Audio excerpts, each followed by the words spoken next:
A lot of things pop up in people's heads when they hear about racing cars. But out of all of those things, the thing that gets missed, gets buried under all of the noise and speed and tire smoke and the theatrics of it all, is what racing is on a human level. And when you break it down, like I'm about to, what you have is just one of the richest, most transformative, profound experiences out there. And it's not hyperbole, it's true. I know it is because I am a race car driver. A semi-washed up one, but one who deeply wishes it wasn't true. Do you know how much easier my life would be if I could just let this activity go? I would be on a beach with a book and a surfboard, and that's all I would need. And I just can't let it go. Especially not now, not before I at least let more people know about what racing actually is. So racing.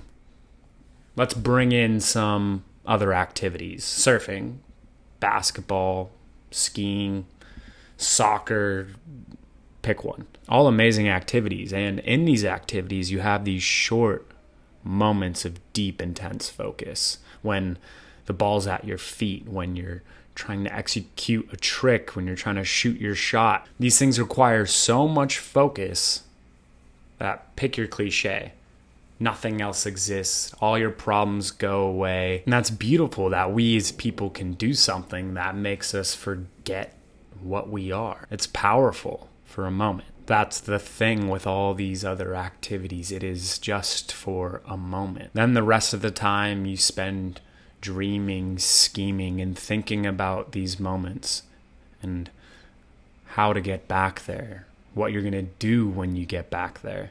In racing, you have the same thing, but because of the motor, you can stay there.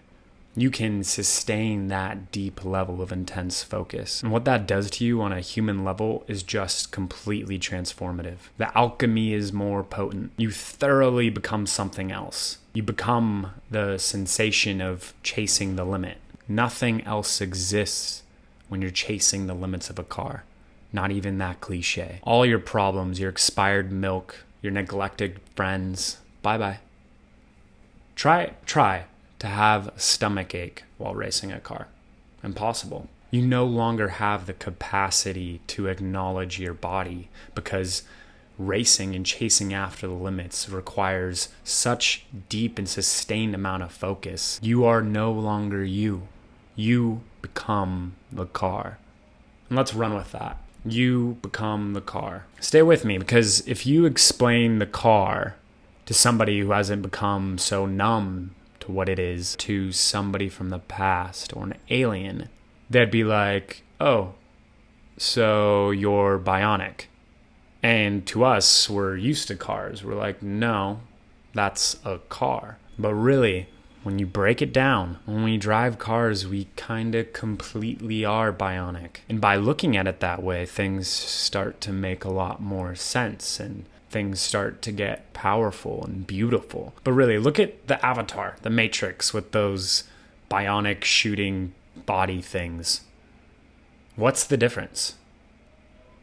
They're unfamiliar. That's the difference. They look exotic to us. But a car is a four-legged creature with a fiery, exploding heart. We become that when we go inside of the car, when we start to move and press and push and steer things to move this thing much faster than we could ever dream of going. But not only is it a useful tool, a fun tool, but it is an immense way we can express ourselves. Taking the competition out of racing cars and just talking about cars, why do you think car lovers, the real obsessive ones, they have these beautiful, detail-orientated cars that are immaculate while they look like crap? While they don't put any care or thought into how they dress or how they look. They're unkept and they live in some tiny apartment with hardly any decoration. Why? Why so much attention to the car and nothing to themselves? Maybe it's because the body that they're born into doesn't feel like an accurate representation of what they are. Maybe through a car they feel like they can more thoroughly and completely express who they feel that they are, beyond the limitations of their skin. And they're like, why waste time with this sack of flesh when I can go spit fire out of my exhaust and ride real low and smooth or be a giant? Cars are art, it's expression. With a car, we are bionic beings, and we are no longer limited to the skin that we're born into. How cool is that? With a car, we have another chance, another body to work with if we don't like the ones as much that we were born into.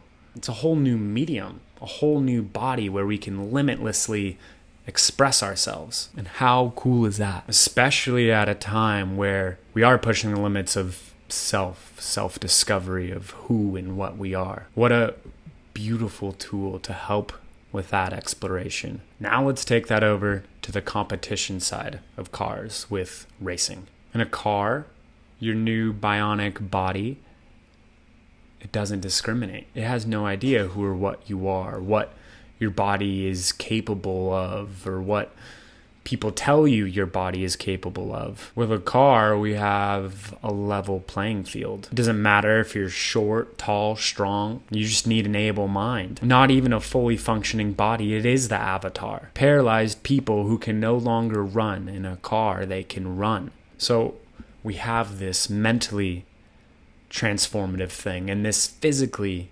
transformative thing. And yet these beautiful parts of cars and in racing is often overlooked. Why? Why is it not celebrated more for what it is? Why does the idea of racing cars take us somewhere else, to other ideas and concepts that have nothing to do with these beautiful things I just talked about? Why? Well, follow along, because with this, we hope to answer why, as well as continue to highlight and celebrate these reasons why we love cars and racing. I love you. Bye.